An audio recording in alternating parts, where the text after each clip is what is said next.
आप सभी भाई बहनों का आध्यात्मिक ऑक्सीजन की लघु ज्ञान संदेश कक्षा में एक बार फिर स्वागत है। आज की चर्चा एक शब्द प्रकोप को लेकर करने जा रहे हैं। देखिए, सर्वप्रथम शब्द के शाब्दिक अर्थ समझिए। प्रा का अभिप्राय प्रकृति की स्थिति से है। कोप का अभिप्राय एक दुखमय स्थिति से है। देखिए, प्रकोप का एक सामान्य अर्थ,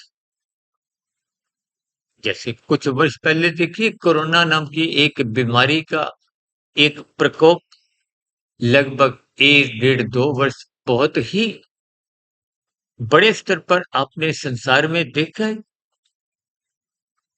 यानी कि प्रकोप का अभिप्राय एक तामसी स्थितियों से है। आज आपके हमारे जीवन में जब जब कानून का उल्लंघन होता है, अक्सर मनुष्य कानून के उल्लंघन को बहुत ही हल्केपन में लेता है। आज मनुष्य लाल बत्ती पर जब नहीं रुकता, दूसरों की हरी बत्ती पर खाने की स्थितियों में जाता है, तो निश्चित रूप से उसका पाप कर्मों का क्रमशः बढ़ता है।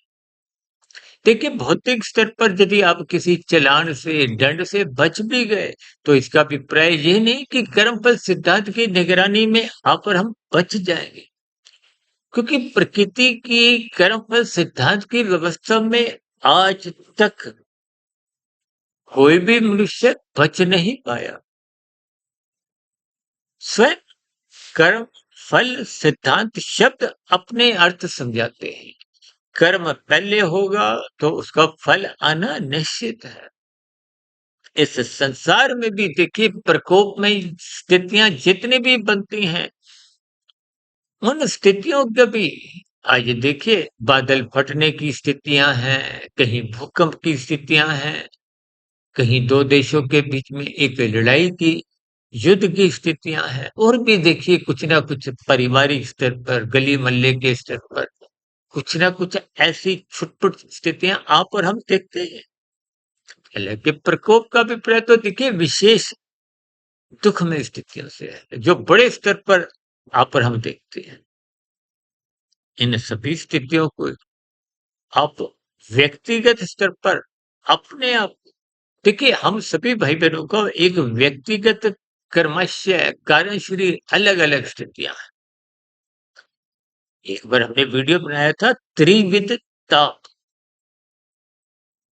आपको व्यक्तिगत स्तर पर किए गए कर्मों का ही फल तो मिलता है। अन्य भाई बहन देखिए, अन्य जीवों को भी तो स्वतंत्रता है, विशेष रूप से मनुष्य को आप उनको रोक तो नहीं सकते, समझा सकते हो। यानी कि ऐसे रूप से अन्य लोगों की क्रियाओं द्वारा भी आपको ऐसे रूप से कुछ दुखमय स्थितियां, कोप की स्थितियां से गुजरना होता है। और प्रकृति के वातावरण में भी देखिए अधिक वर्षा का बाढ़ के रूप में, भूकंप, आंधी तूफान, कुछ और ऐसी ही स्थितियां आप देखते हैं।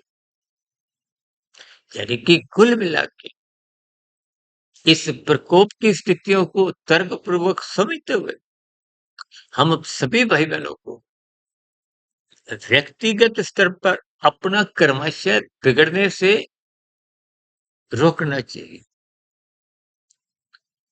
जो बिना सत्संग के, बिना ब्रह्म मुहूर्त में उठे, आपकी दिनचर्या एक अनुशासित बन नहीं पाती।